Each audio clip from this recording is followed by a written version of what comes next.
If your body is tired tonight, but your mind is still moving, still checking, still circling things it cannot solve right now, stay here for a little while. You do not have to force peace before you are allowed to rest. You do not have to untangle every fear before God comes near. You do not have to become spiritually impressive in the dark. You do not have to explain your weariness well. You are already seen inside it. Some nights feel heavier because everything gets quieter around you, and what was manageable in the daylight begins to press harder after dark. Thoughts that stayed in the background come closer. Questions that had edges now feel larger, softer, and harder to hold. A memory, a responsibility, a fear about tomorrow, an ache you cannot name clearly. The sense that if you let your guard down, something will be missed. It can feel like the mind has appointed itself keeper of the whole night. But tonight, before anything else, let this truth arrive gently. The night is not held together by your vigilance. The night is held together by God.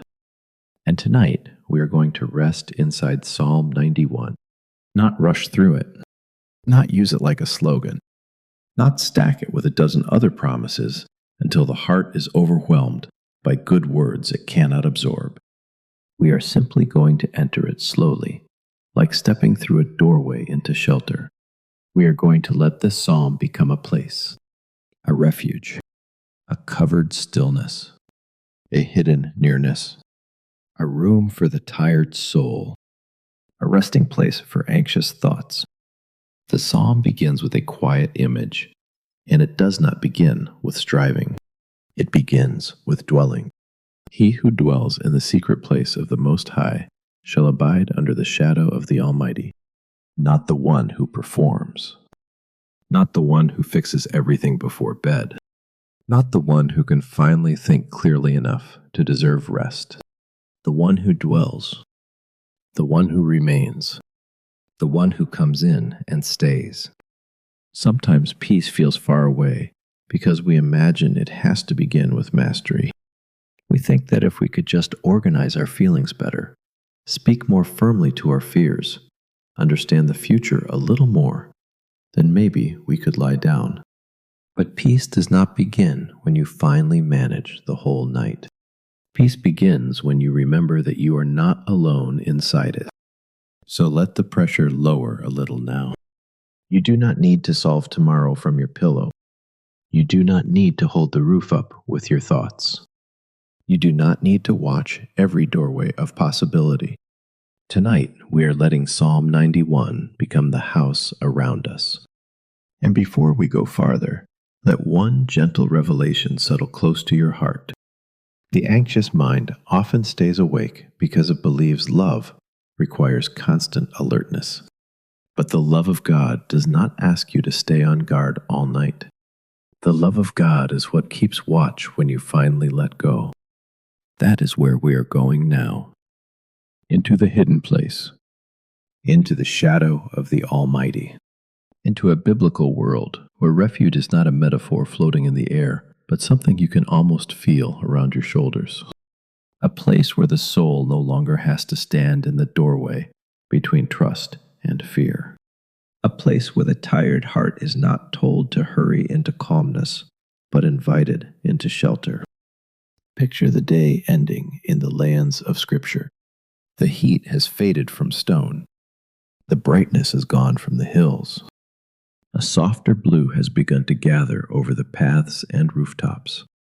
The birds that cross the evening sky have settled. Voices have lowered. A lamp is being lit somewhere behind a doorway. A family that has carried water, baked bread, walked dusty roads, and finished the work of the day is beginning to move inward. The outside world is still there. The open road still exists. The dark still comes. But the whole movement of evening is toward covering, toward nearness, toward being brought in. That is what the psalm offers first. Not a speech, not a command shouted into fear, a movement inward, the secret place. Not because God is hiding from you, but because God has a way of sheltering what the world leaves exposed. There is a hiddenness in his care, a tenderness that does not make a show of itself, a kind of safety that is not loud because it does not need to prove anything. The anxious heart often lives at the threshold, not fully outside, not fully resting inside. Part of it longs for shelter. Part of it keeps looking back over the shoulder. Part of it says, if I really stop scanning, what will happen then? If I really loosen my hold, who will carry what I have been carrying? And so the soul remains standing, tired and watchful, one foot in the doorway, never quite entering the room prepared for it. But Psalm 91 does not describe a person visiting God for a moment, then slipping back into exposure. It says dwelling, abiding, remaining, staying under the shadow. This is not the language of a hurried guest. It is the language of one who has found where to rest. So tonight, do not think first of great spiritual effort. Think instead of being led inside. Imagine that threshold again. The evening air outside is cooler now. The wind carries the faint scent of dry earth settling after heat. There is no urgency in the doorway. No one is pushing you to explain yourself. No one is measuring whether your faith looks strong enough from the outside. There is simply room, stillness, the kind of quiet that does not interrogate you, the kind of welcome that does not rush you. God's care is like that, not hurried, not sharp, not suspicious of your weakness. He does not greet your sleeplessness with disappointment. He meets it with presence. And the more we stay with this opening line, the more comforting it becomes that the psalm speaks of shadow, not blaze, not exposure, shadow. The shadow of the Almighty, a shaded nearness, a coolness after long brightness, a relief from the strain of being in the open. The shadow exists because someone greater is near enough to cast it. You are not under an empty idea. You are under the nearness of God Himself. Perhaps that is why the first deep breath begins here. Not because everything around you has changed, but because the meaning of your night is beginning to change. The mind says, I must remain on duty. The psalm says, come under the shadow. The mind says, stay alert or you will be unprotected. The psalm says, dwell here. The mind says, if I let myself soften, I will become vulnerable. The psalm says, the Most High is your refuge. There is a difference between hiding alone and being sheltered by God. Hiding alone is tight and airless. It still leaves the heart listening for the next threat. But shelter under God is spacious enough for breath. It does not reduce you to a frightened creature trying to disappear. It gathers you as someone precious enough to be kept.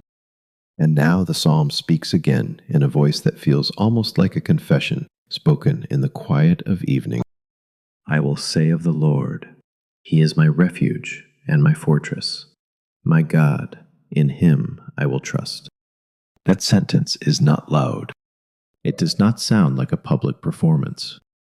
It sounds like something a weary soul says when it has finally stopped arguing with its own need. My refuge, my fortress, my God. Not distant, not merely theological, not generally true for other people. Mine. There are times when anxiety makes everything impersonal. Trouble becomes a weather system. Fear becomes atmosphere. You stop feeling like a beloved person and start feeling like a mind surrounded by demands. But the language of the psalm brings personhood back. My God, my refuge. The relationship itself becomes the shelter. Protection is not only a wall around you, it is the faithful nearness of someone who knows your frame, knows your thought life, knows how tired you are, knows how quickly your mind can race when the house grows still, and still says, "Stay close." You do not have to keep proving you can survive the night by yourself. Now let the evening open farther. Let the hidden place take shape around you. We are not trying to force a picture with too much effort.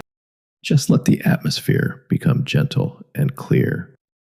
A low lamp, stone that still holds a little warmth from the day, a woven mat, the kind of quiet in which even small sounds are softened, the kind of place where conversation is no longer necessary, the kind of shelter where someone can finally sit without explaining why they are so tired.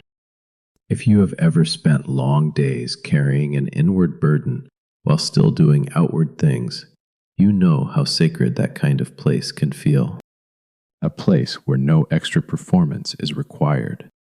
A place where the muscles of the face no longer have to hold themselves together. A place where the shoulders stop preparing for impact. A place where the soul no longer feels exposed to every passing thought. This is what it means to begin dwelling. Not disappearing. Not denying what hurts. Not pretending the outside world has ceased to exist, but bringing your vulnerable life into the care of God until His nearness becomes more authoritative than your fear. And because Psalm 91 is not content with vague comfort, it gives us another image. He shall cover you with His feathers, and under His wings you shall take refuge. This is not cold architecture now, not stone and wall and tower. This is tenderness, living covering, nearness that bends low, protection that does not remain at a distance. God is not only the builder of shelter, He is Himself the one who gathers close. At first, anxious people often find structure easier than tenderness.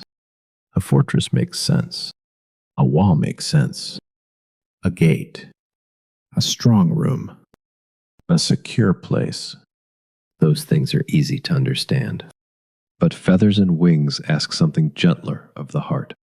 They ask us to believe that God's protection is not only strong, but personal. Not only reliable, but warm. Not only able to defend, but willing to draw near. Maybe that is harder for some hearts to receive. Because if you have lived too long in self-protection, you may know how to endure, but not how to be gathered. You may know how to think through danger, but not how to rest in love. You may know how to keep one eye open, how to anticipate disappointment, how to manage the room, how to rehearse outcomes, how to brace for what might come. But to be covered is something else. To be covered is to let the heart stop standing there, naked in its own intelligence, and come under the care of another. The image of wings in Scripture is never flimsy. It is not sentimental weakness. It is chosen tenderness. It is strength made gentle enough to hold the vulnerable. It is power arriving in a form that does not crush the weary. It is the kind of nearness that says, you do not need to make yourself smaller to be kept here. You do not need to hide how fragile you feel. Come closer. Imagine that now, as the night deepens over the ancient world. Outside, the paths grow dim. The edges of the hills fade. The open places lose their sharpness. But inside the shelter, the space is close and calm. Not crowded. Not confining. Held. There is something profoundly restful about being inside while darkness remains outside. Not because darkness is denied, but because its power has changed. It is no longer something you must answer. It is something God meets while you remain near. This is often where the tired heart begins to soften. Not when every fear has been disproved, but when the soul realizes it is not being left alone with them. Anxiety always tries to make you feel solitary in your vigilance. It says, only you are noticing this. Only you are responsible for keeping it all from falling apart. But the Lord's care interrupts that lie. He covers. He watches. He gathers. He keeps. He does not ask you to make yourself invulnerable. He brings your vulnerability inside his faithfulness. And now, quietly, another line comes nearer. His truth shall be your shield and buckler. Not all the possible scenarios your mind can generate. Not your ability to stay prepared. Not your talent for emotional forecasting. His truth. God's reality. God's character. God's steady, unchanging faithfulness. When anxious thoughts multiply, they often feel powerful because they keep moving. They do not stay still long enough to be examined. 1 becomes 3. 3 become 10. A small concern turns into a system of imagined outcomes. The heart grows tired, not only from fear itself, but from the speed of fear. But truth does not rush like that. Truth remains. Truth has a slower weight. Truth is not a mind spinning in many directions. Truth is the character of God standing where it has always stood. Truth is that He is still near. Truth is that you are still known. Truth is that the Most High has not stepped away because you are tired. Truth is that His care does not weaken when your mind does. Truth is that protection is not suspended because you do not feel calm enough to deserve it. And so the soul begins to settle, not through argument, but through nearness, through the slow experience of being inside something stronger than fear, through the repeated realization that God's care is not merely an idea spoken over you, but a covering around you. The lamp is lower now. The room is quieter. The movement of the night has slowed. Perhaps someone has already lain down. Perhaps outside, only the faintest sounds remain. A distant animal, the wind passing softly, a loose piece of wood shifting once, and then becoming still again. Nothing here is hurried. Nothing here is demanding a performance. The psalm is teaching the heart what evening has always tried to teach the body. Come in. Be gathered. Stop carrying the open sky on your shoulders. And then, gently, without forcing it, another small promise can join the room. I will both lie down in peace and sleep. For you alone, O Lord, make me dwell in safety. That is from Psalm 4.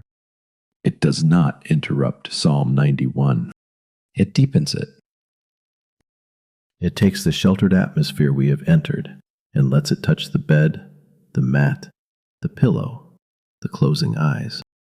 Lie down in peace, not after finishing everything, not after achieving complete emotional order, because the Lord makes me dwell in safety, because safety is not self-generated, because dwelling is given. That is such a tender phrase. You make me dwell in safety. The Lord does not merely announce that safety exists somewhere in theory. He makes the weary one dwell in it. He brings the restless heart into it. He guides the body toward it. He becomes the difference between lying down in a room and truly resting in His keeping. So remain here a little longer under this first shelter. Do not rush past it. Let refuge become more than a religious word. Let it become temperature, texture, and atmosphere. Let it become the relief of no longer standing in the open.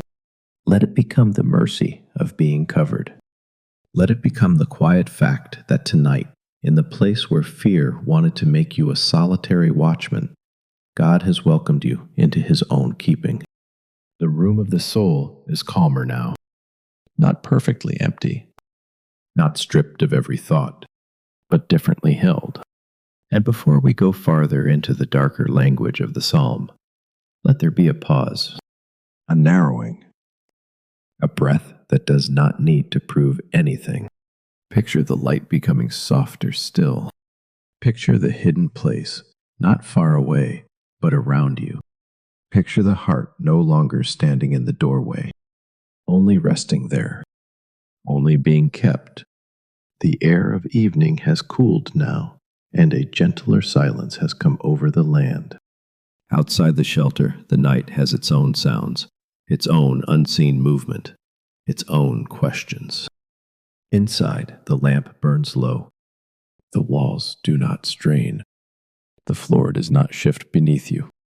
And yet anyone who has known anxious nights understands that sometimes fear does not disappear just because you have found shelter.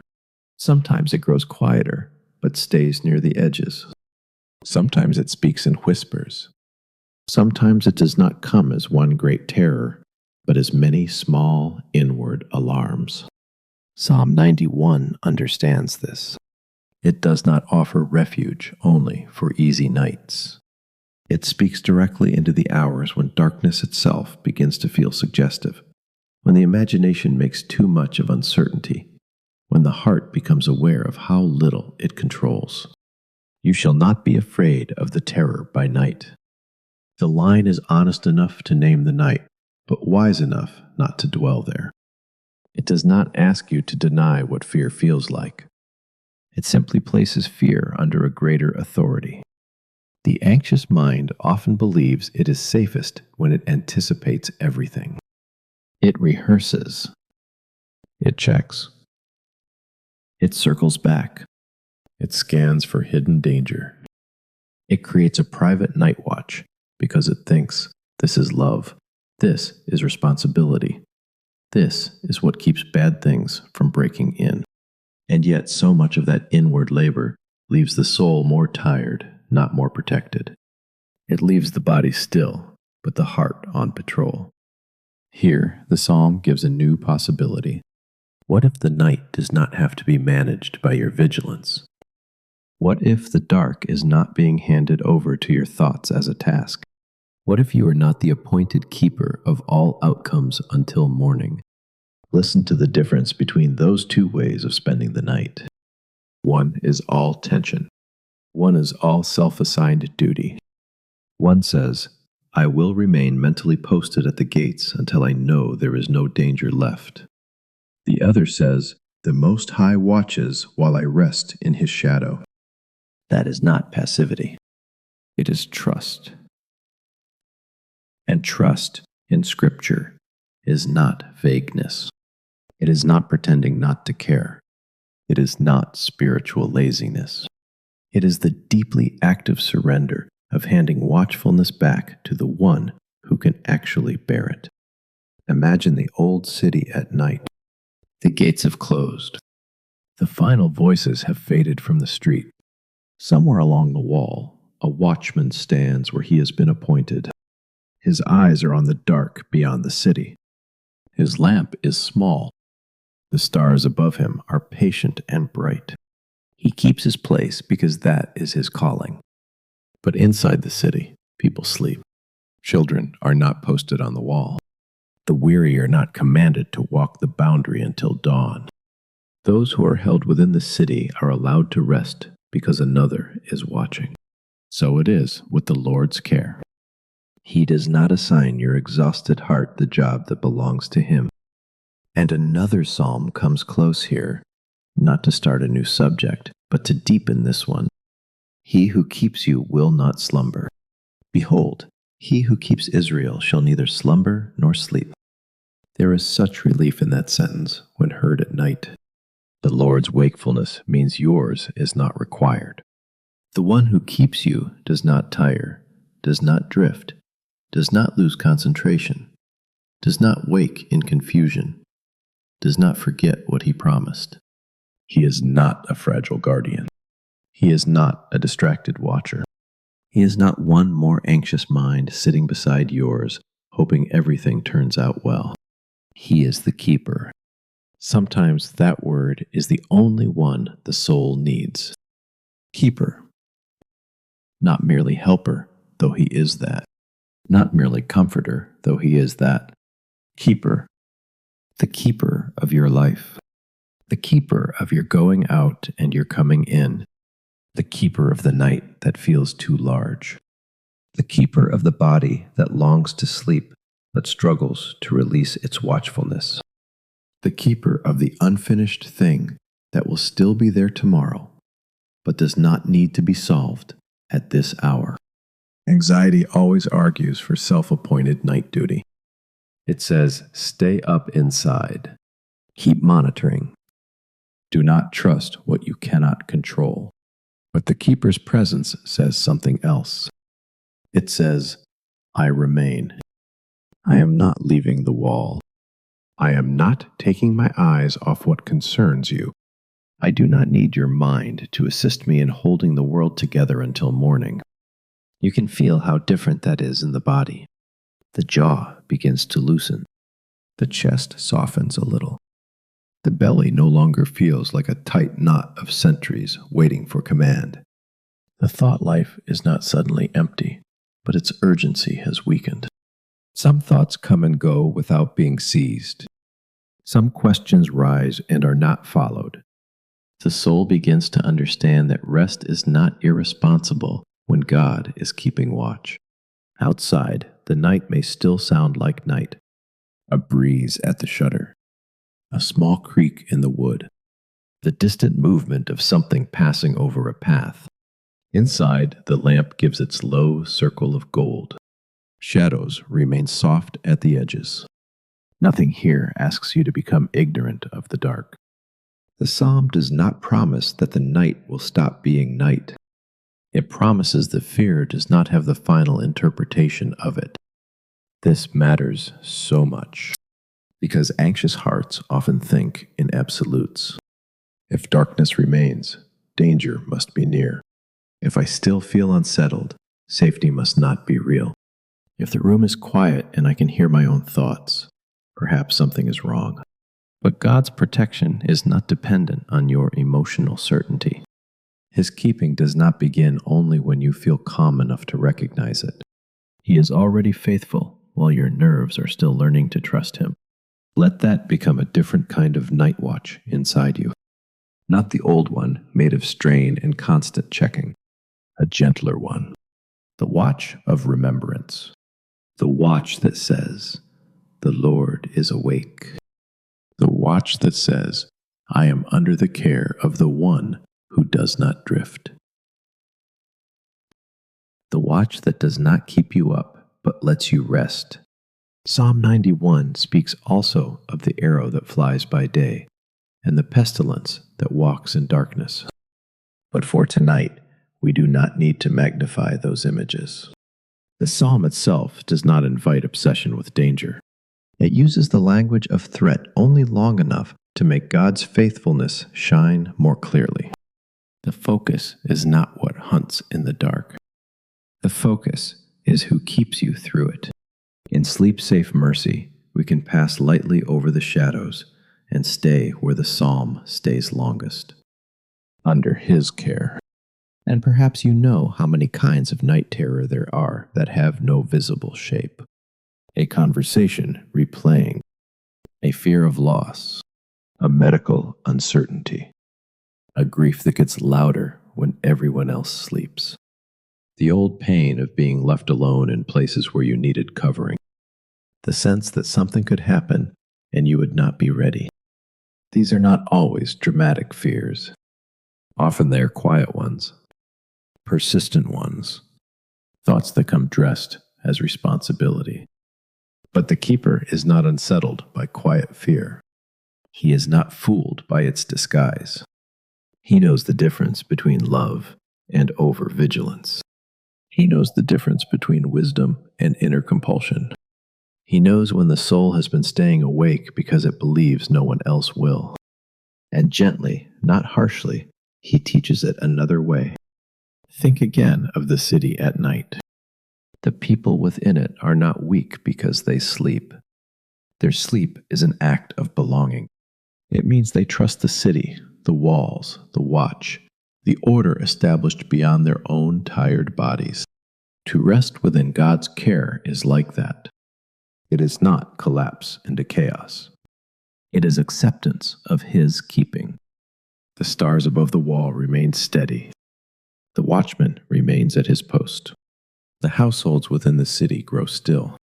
A mother lies beside a child. An old man finally closes his eyes. Someone who spent the day laboring with hands and shoulders and back lets the weight of the body sink at last. No one within the shelter must apologize for being tired. Their rest does not insult the watchman. It honors him. And your rest does not insult God's faithfulness. It honors it. When you let your thoughts stop marching the same anxious roads over and over, you are not becoming careless. You are consenting to be kept. When you stop assigning yourself the responsibility to pre-live every possible tomorrow, you are not becoming irresponsible. You are refusing a burden that was never meant to be carried by your mind in the dark. When you finally lie still and let the Lord's wakefulness be enough, you are not failing. You are dwelling. Sometimes this trust grows quietly. Not all at once. Not with dramatic emotion. It may come as one thought that no longer needs an answer. One breath that reaches farther down. One muscle that stops holding itself ready. One fear that passes through the room and is not invited to sit down and stay. One inner sentence changing from what if to the Lord keeps me. Stay with that sentence now. The Lord keeps me. Not because I have reached some higher state of calm. Not because I have prayed perfectly. Not because I have solved the night. Because He is the keeper. There is a sweetness in that word when the room is dark. It means the night has not been abandoned to chance. It means the burdens you cannot carry at this hour have not been dropped on the floor of the universe. It means the tears you never explained well are not misfiled. It means the body that trembles a little with fatigue is not a burden to God. It means your life is held by one who neither sleeps nor grows indifferent. And because He keeps, you do not need to live at the perimeter of fear tonight. You do not need to walk the inner walls over and over. You do not need to stand in the window of possibility and stare into every unknown. You can stay within the circle of His care. Maybe even now the night inside you is changing shape. The thoughts are fewer. Or perhaps not fewer yet, but less commanding.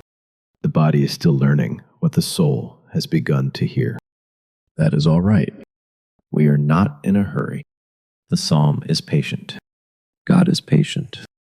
The keeper is not offended by how slowly trust sometimes enters exhausted places.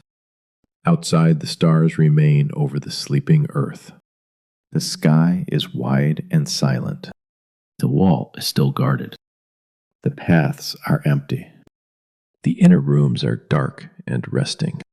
God's care is like that broad and quiet order, holding everything in place while smaller lives sleep within it.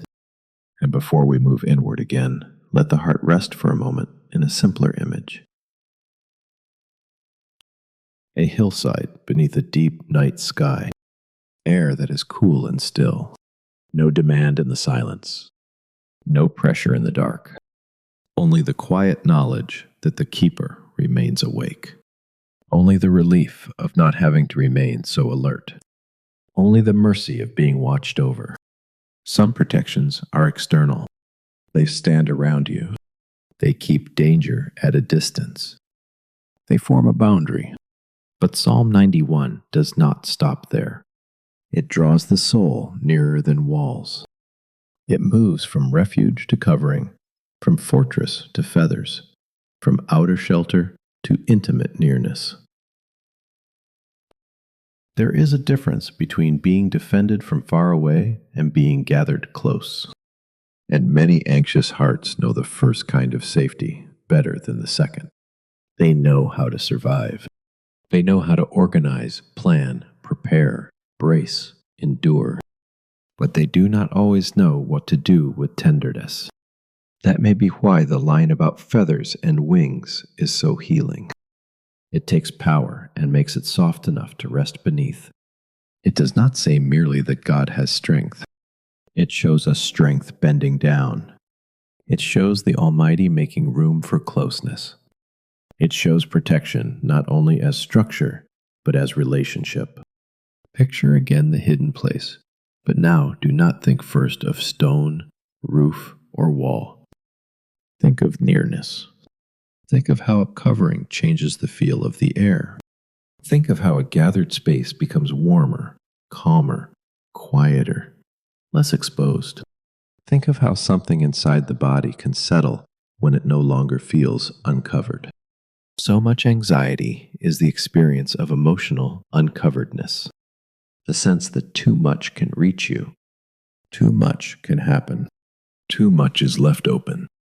Even when you are physically safe, inwardly you can feel exposed to thought after thought after thought. Like standing in weather without a cloak.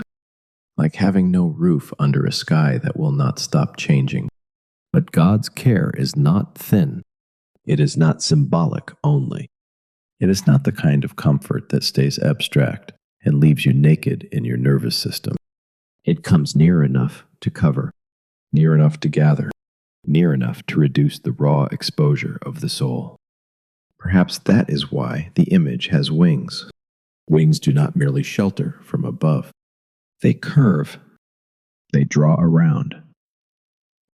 They create a small world of guarded nearness beneath them. That is how the Lord deals with the weary.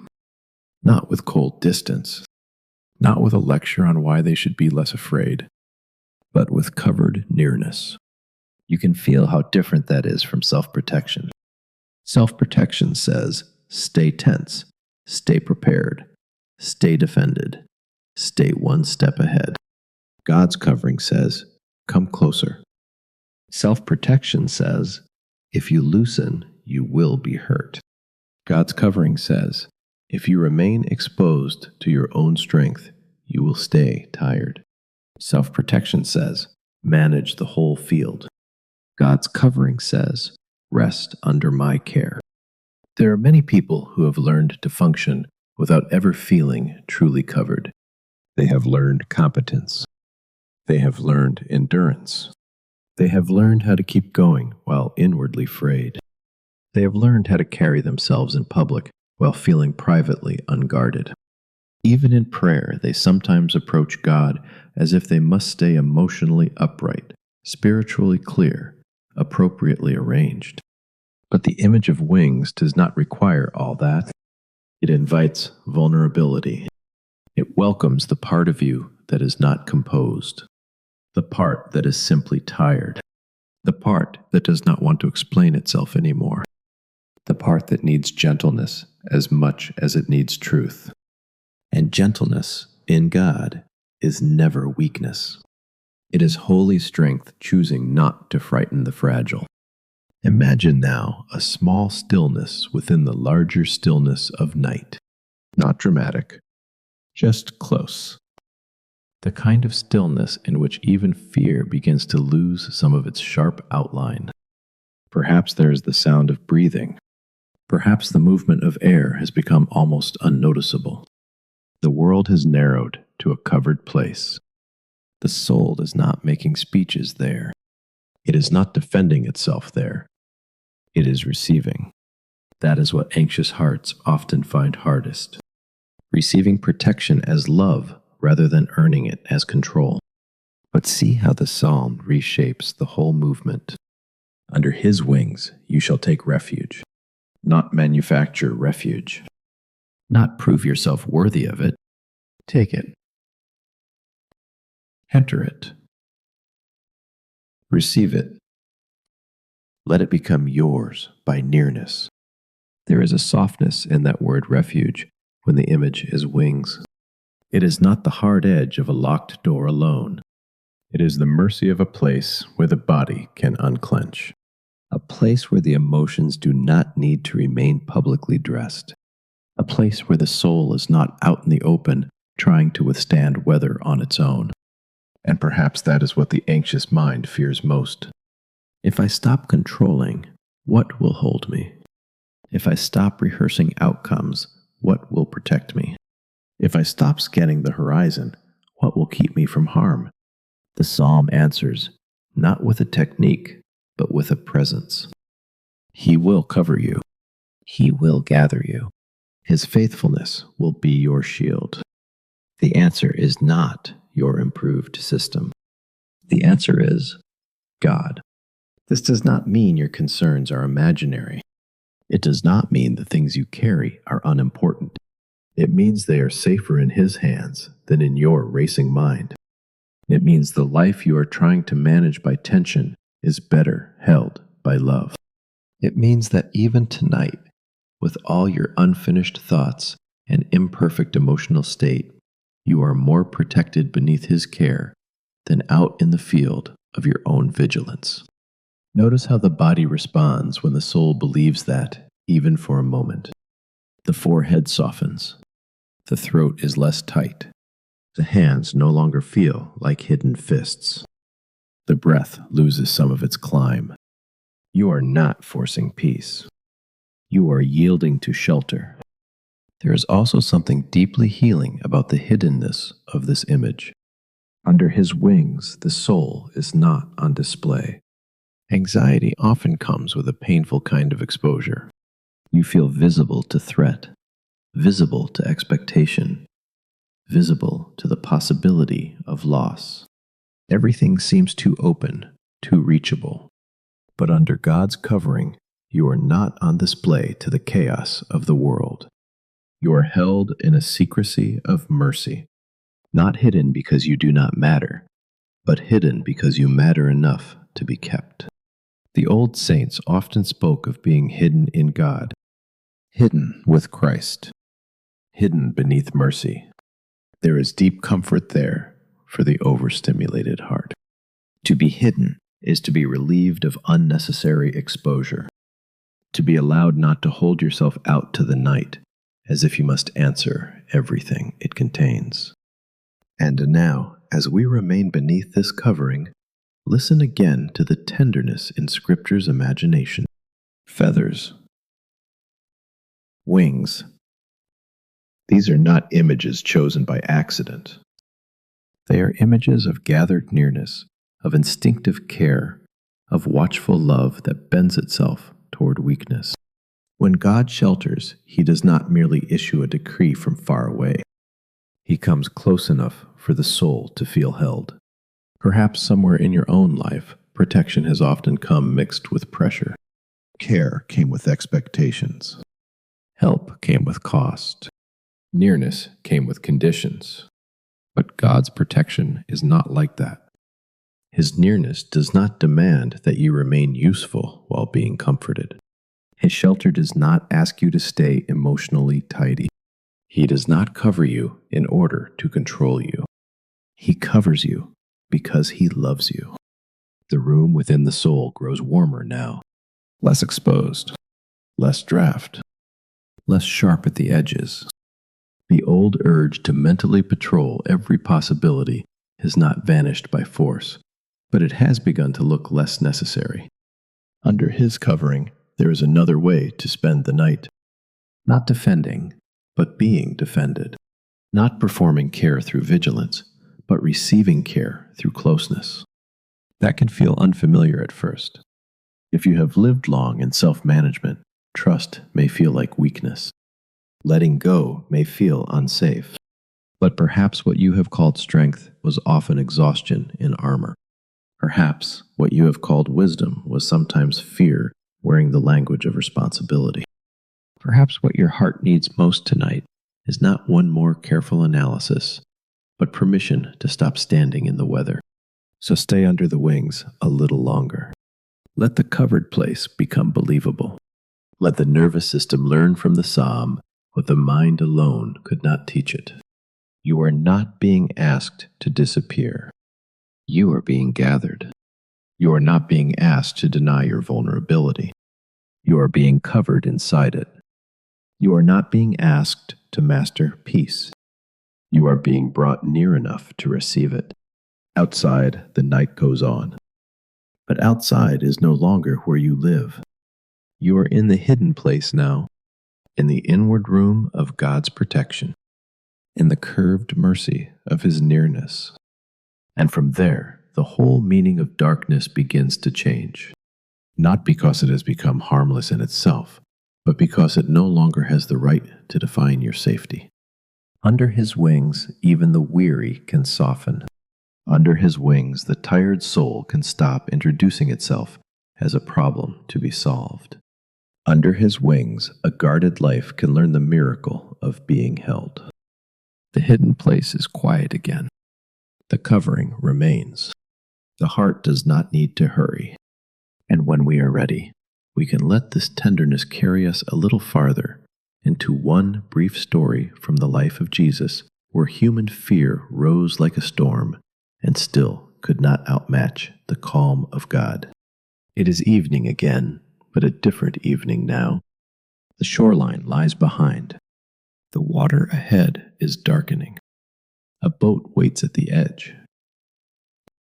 The day has been long. Voices are tired. The body of Jesus carries the weariness of real ministry, real touch, real movement, real humanity.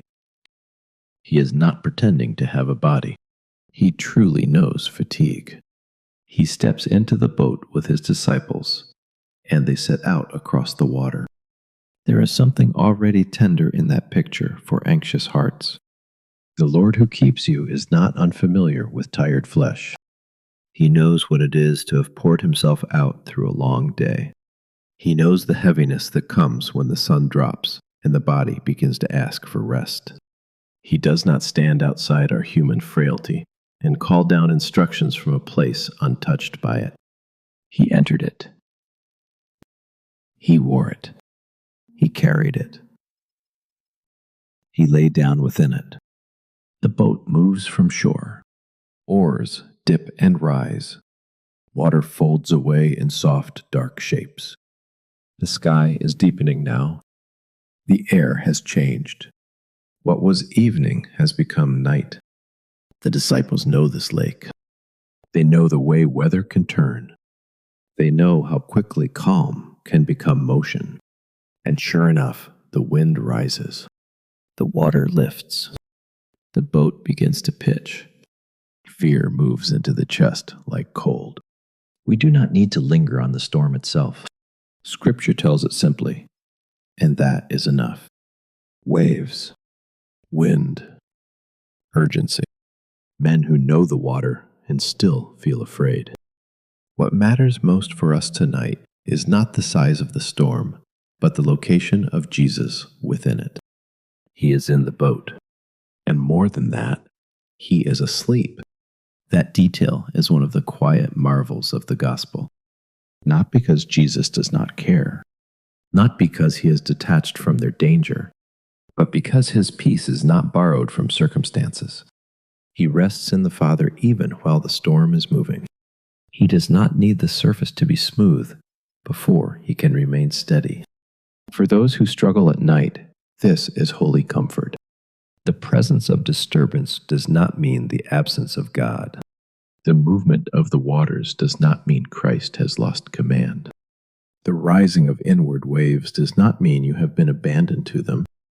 He is in the boat, even in the dark, even in motion, even while fear speaks too loudly.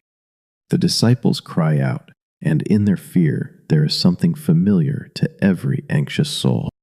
Do you not care? It is an old question. It has many forms.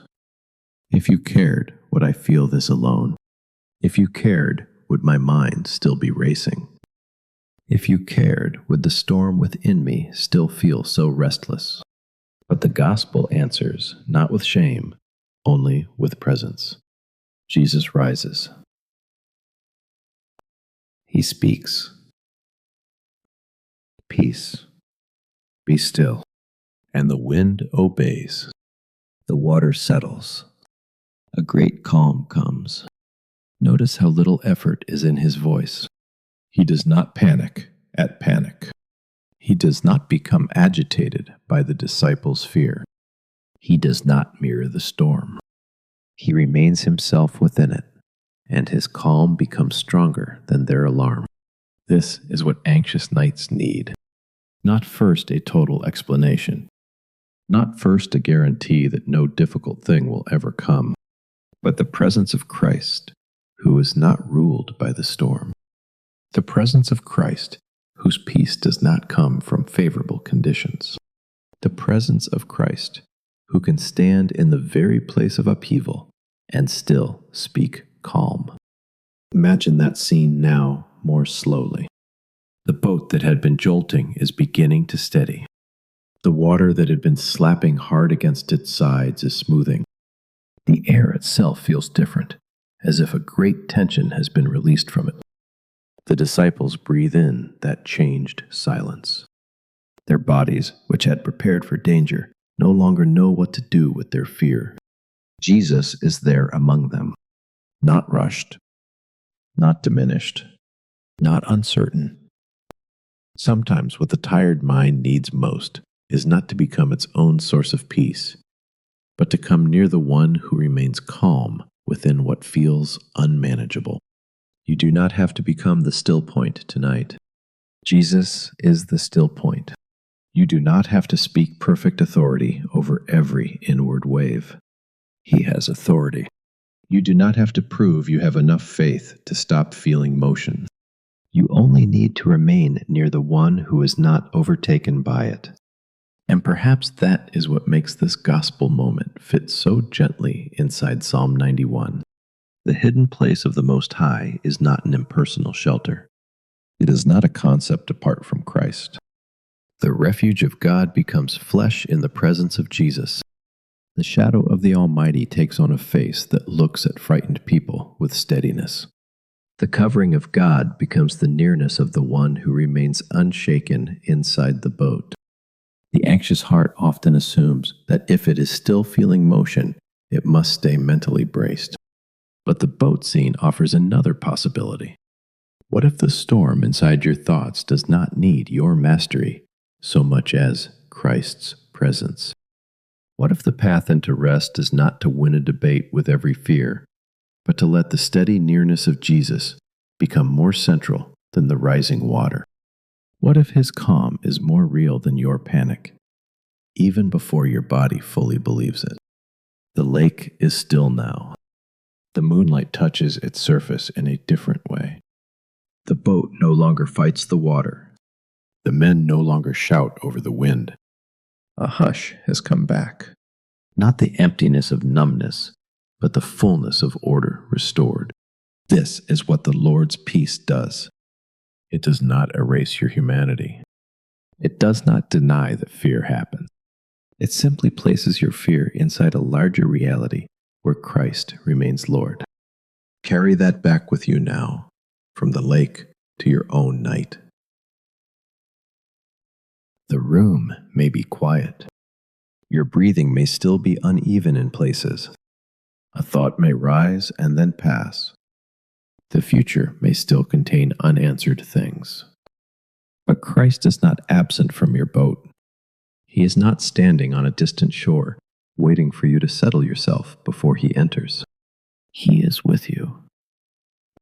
And his steadiness does not depend on the smoothness of your emotions. Sometimes people imagine that spiritual maturity means learning not to feel the storm, but the disciples felt it. The point was not their emotional perfection. The point was his presence. And tonight, your safety does not depend on the total disappearance of all sensation. It depends on the nearness of the Lord who keeps you, covers you, and remains untroubled in his love. So let the inner waters grow smoother now, not by force, but by attention. Give more of your attention to Christ than to the waves. Give more of your attention to his presence than to the motion of your thoughts. Give more of your attention to the one who speaks peace than to the mind that keeps trying to predict everything. This is not denial. It is recentering. It is letting the deepest reality become the governing one. The boat drifts now in calm water. The night sky is wide above it. Jesus remains. The disciples breathe, and something in you can breathe too. The pressure to solve every inner storm before sleep can loosen. The expectation that you must mentally control the whole lake can soften. The compulsion to stay standing in the boat, measuring every movement, can ease. The Lord is here. The Lord is able. The Lord is not alarmed by what alarms you. The Lord is not fragile in the face of what feels large to you. The Lord is not losing hold because your thoughts are restless. We can let the lake fade now, as gently as it came. Let the boat become distant in the mind's eye. Let the water go still and then disappear into quiet. Keep only what matters most. Christ near. Fear losing authority. A great calm. That is enough. And now we return fully to the room of your own night, not as we were when we entered. The same room, perhaps. The same bed. The same ceiling. The same darkness or dim light, but not the same inward posture. Psalm 91 has become more than a line you know. It has become atmosphere. The hidden place is not abstract now. It is here in the way your soul is being held. The lamp of attention no longer has to shine on every unfinished thing. The wall does not need your shoulders. The night does not need your supervision. The Lord is your refuge. And because He is your refuge, lying down can become an act of trust rather than surrender to fear. This is where Psalm 4 returns so beautifully. I will both lie down in peace and sleep. For you alone, O Lord, make me dwell in safety. Let that sentence spread gently through the room. Lie down in peace. Sleep. Because you alone, Lord, make me dwell in safety. Not my preparations. Not my exhausted mental rehearsals. Not my ability to foresee. You alone. Notice how the line joins body and soul. Lie down. Sleep. Dwell in safety. It does not remain in vague spirituality. It comes all the way to the physical act of rest. God's protection is not only for your theology.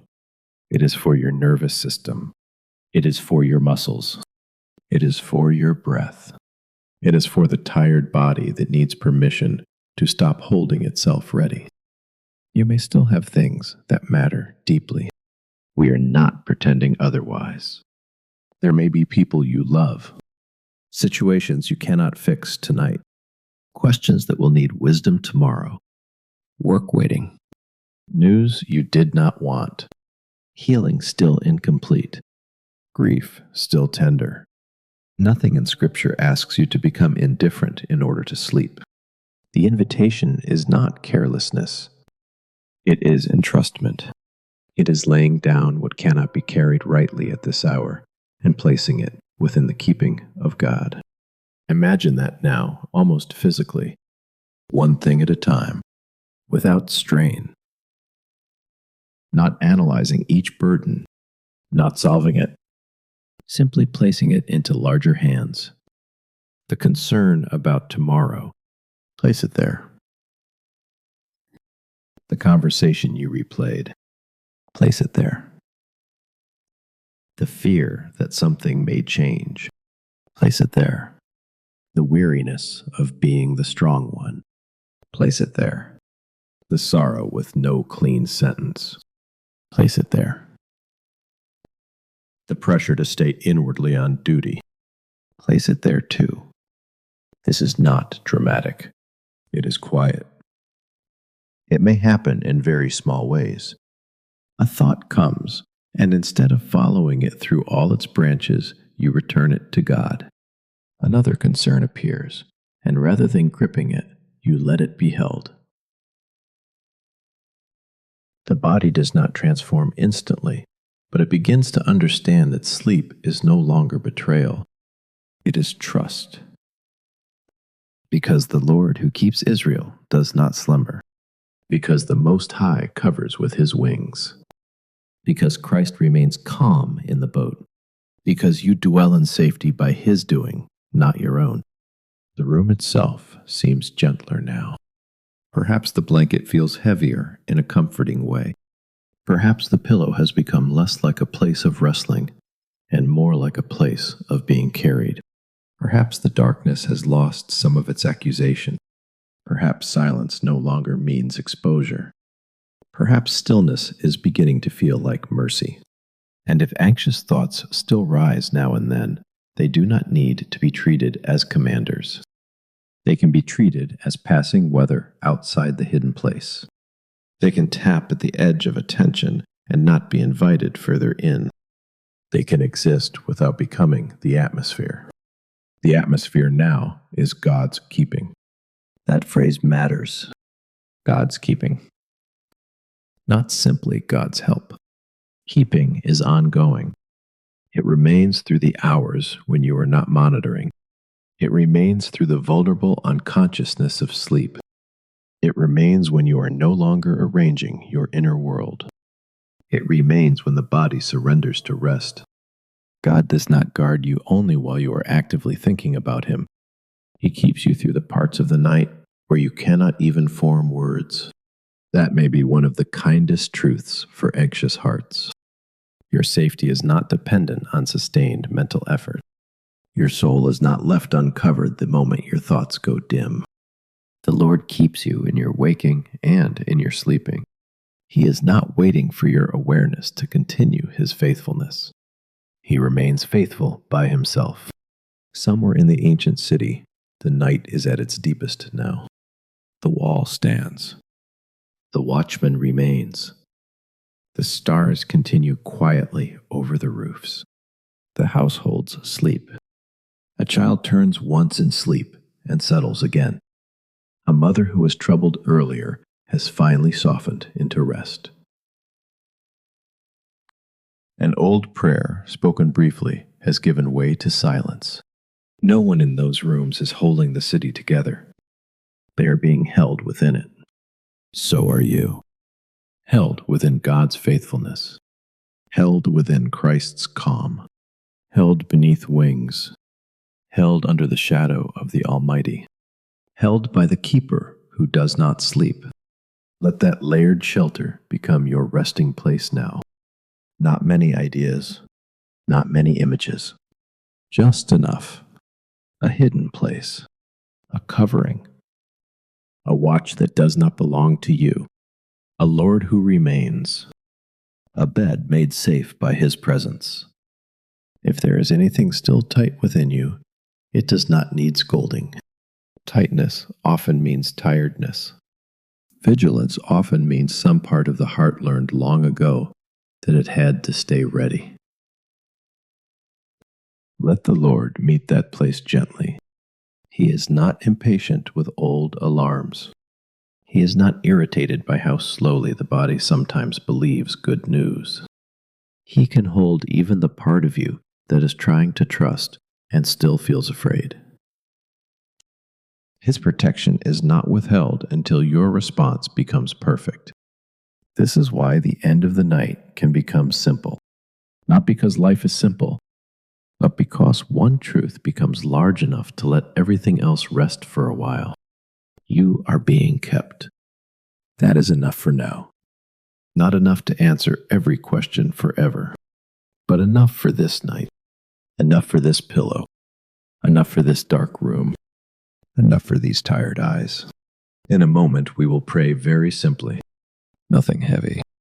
Nothing long. Just enough to place the night in God's hands and let the heart hear itself agree. And after that, no more gathering of ideas. Only quiet descent. Only sleep drawing nearer like a soft tide.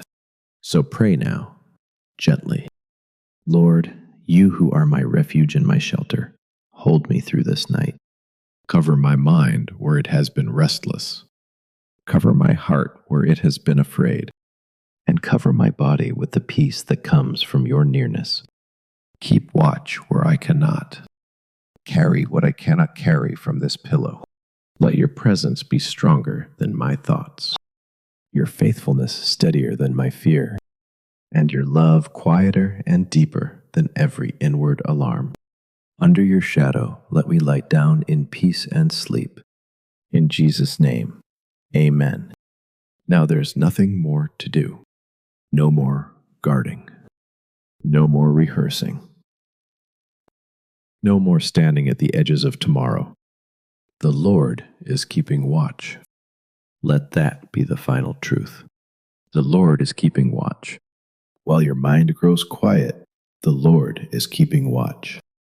While your body grows heavy, the Lord is keeping watch.